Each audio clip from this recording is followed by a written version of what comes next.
अस्सलाम वालेकुम। उम्मीद है आप सब खैरियत होंगे। आज हम एसेंशियल कंडीशन इन सलम कंट्रैक्ट डिस्कस करेंगे कि हमारे पास एसेंशियल कंडीशन क्या हो सकती है सलम कंट्रैक्ट में, जिसकी बेस पे सलम कंट्रैक्ट वैलिड हो जाता है। ठीक है, तो चलिए स्टार्ट करते हैं। First number, it is necessary for the validity of the सलम that buyer pay the price in full to the seller at the time of effecting the sale. यानी कि जब वैलिड कंट्रैक्ट में सलम कंट्रैक्ट में sign किया जाता है या सलम कंट्रैक्ट में एंटर होते हैं, तो सबसे ज़्यादा ज़रूरी चीज़ होती है वैलिड सलम की वैलिडिटी के लिए कि जो बायर होता है पे the price in full, full to the seller. क्या करेगा, सेलर को तमाम प्राइस जो होती है वो फुली पेड कर देगा at the time effecting the sale. ये फर्स्ट कंडीशन होती है एसेंशियल कंडीशन।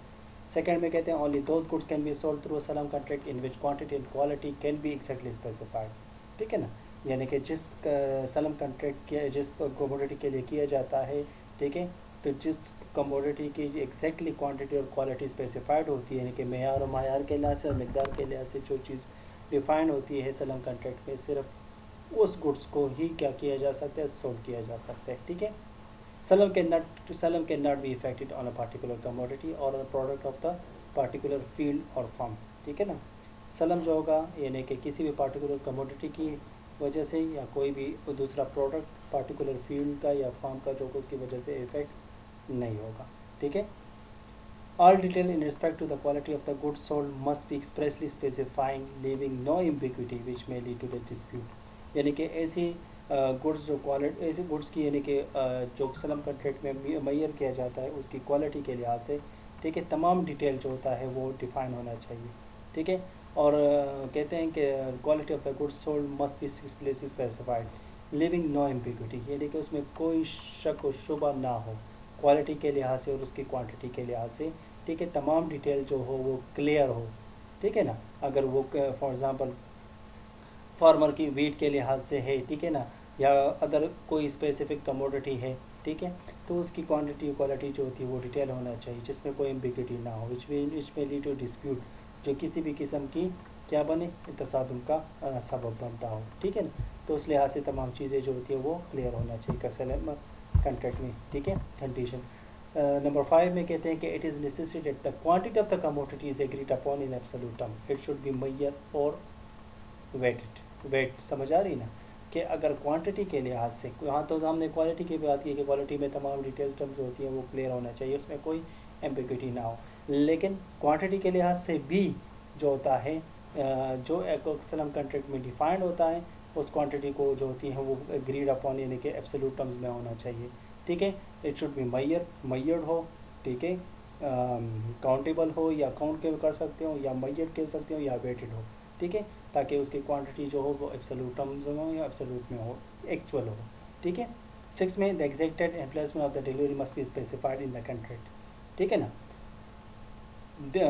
सलम कंट्रैक्ट में जो कमोडिटी सोल्ड आउट की जाती है, सोल्ड किया जाता है, उसकी उसकी डिलीवरी एग्जैक्टेड और प्लेस ऑफ डिलीवरी ये भी क्या होना चाहिए, कंट्रैक्ट में स्पेसिफाइड होना चाहिए पहले से। समझ आ रही, ये कंडीशन ज़रूरी।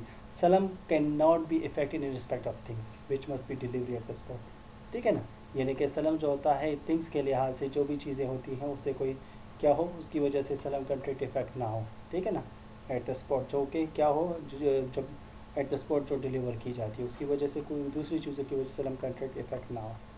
द कमोडिटी ऑफ द सलम contract should remain in the market right from the day of the contract up to the date of the delivery और at least till the date of the delivery. ठीक है, जो commodity जो होती है सलम contract जो में की जाती है, ठीक है, तो should remain in the market, ये तब तक वो मार्केट में रहे, तो ये right from the day of the contract, जब से कंट्रैक्ट होता है तो वो मार्केट में उसको क्या किया जा सकता है, उसको मार्केटेबल किया जा सकता है या ट्रेड किया जा सकता है, सोल्ड किया जा सकता है। ठीक है ना, up to the date of delivery, ये क्या होता है, यानी कि जब तक कि वो डिलीवर ना हो तब तक उसको क्या किया जा सकता है, मार्केट में रखा जा सकता है, यानी कि मार्केट में सोल्ड किया जा सकता है, और at least till the date of delivery. ठीक है ना, सही है, कम से कम जब तक वो डिलीवर ना हो। ठीक है, तो सलम कंट्रैक्ट जो होता है वो कंट्रैक्ट जो होता है जो रिमेन रहता है मार्केट राइट के लिहाज से। 9 नंबर कहते हैं condition the time of the delivery should be at least 15 days. अब डिलीवरी के लिहाज से जो टाइम है, क्योंकि डिलीवरी डिफ़र की जाती है, तो डिलीवरी के लिए कहते हैं कि एटलीस्ट 15 डेज होना चाहिए। ठीक है, और 1 month from the date of agreement, या 1 महीना ज़्यादा से ज़्यादा प्राइस इन सलम is generally lower than the price spot market. यहाँ पर जो प्राइस होता है सलम में, ये स्पॉट सेल की जो प्राइस होती है उससे जनरली कम होता है, ठीक है। और यही प्राइस जो डिफरेंस होता है वो बैंक, जो कि बैंक इसमें रोल होता है तो बैंक का वो प्रॉफिट बन जाता है। प्राइस इन जनरल सलम generally lower the price in the spot sale, in the spot sale the difference the two price में be valid profit for the bank. ये बैंक के लिए क्या हो जाता है, एक वैलिड प्रॉफिट बन जाता है, मुनाफा होता है उनका, ठीक है। A security in the form of the guarantee, mortgage or hypothecation may be required for the salam in order to ensure that the seller delivers, ठीक है ना। जिस तरह हमने कहा गारंटी कुछ भी हो सकती है, तो वो गारंटी हो सकती है, मॉर्गेज की सूरत में हो सकती है, हाइपोथिकेशन में हो सकता है, ठीक है।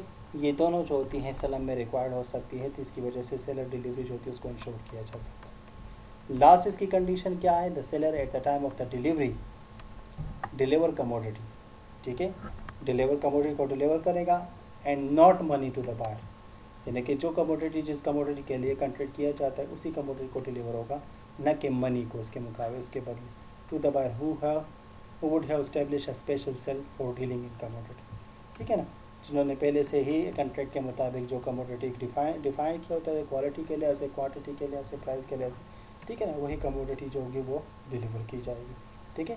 तो ये एसेंशियल कंडीशन थे ऑफ द सलम इन कंट्रैक्ट। इसके बाद हम टाइप्स ऑफ सलम को डिस्कस करेंगे इंशाल्लाह। Thank you very much.